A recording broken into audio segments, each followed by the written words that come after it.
Ana ingin bertanya, Ustadz, bagaimana menyikapi hadis tentang minum sambil berdiri? Karena sepengetahuan Ana ada yang membolehkan dan melarang. Apakah ini termasuk dua hadis yang saling bertentangan? Tidak. Rasulullah SAW menyuruh kita untuk minum sambil duduk, tapi perintah ini bukan berarti perintah yang mewajibkan. Karena beliau pernah melakukan minum sambil berdiri. Pernah datang ke rumah salah seorang sahabiyah, di rumah itu ada tempat minum yang tergantung di dinding. Beliau minum sambil berdiri. Demikian juga minumnya Rasulullah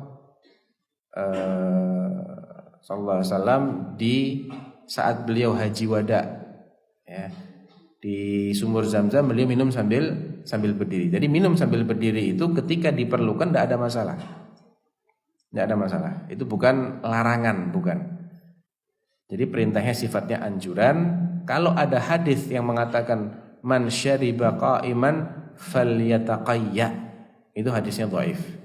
Siapa yang minum sambil berdiri hendaklah dia muntahkan, itu hadis dhaif. Jadi kalau mau dianggap kontradiksi itu harus sahih sama sahih. Kalau sahih sama dhaif, yang dhaifnya otomatis enggak bisa dipertentangan dengan yang sahih. Kalau ada dua hadis yang sahih, sama-sama sahih, yang satu nyuruh duduk, tapi di kali lain Nabi sendiri kok minumnya sambil berdiri ya, berarti beliau minum sambil berdiri itu untuk menjelaskan bolehnya minum sambil berdiri, tapi lebih afdol sambil duduk. Kalau ada keperluan, misalnya nggak ada tempat duduk, ya nggak apa-apa sambil berdiri. Seperti ketika haji itu padat, orang-orang di sekeliling Rasulullah banyak, sulit untuk cari tempat duduk di situ. Beliau minum sambil berdiri. Atau ingin supaya dilihat ketika Yaum Arafah beliau enggak puasa. Beliau ingin supaya diketahui beliau enggak puasa. Kalau duduk enggak kelihatan. Sambil berdiri.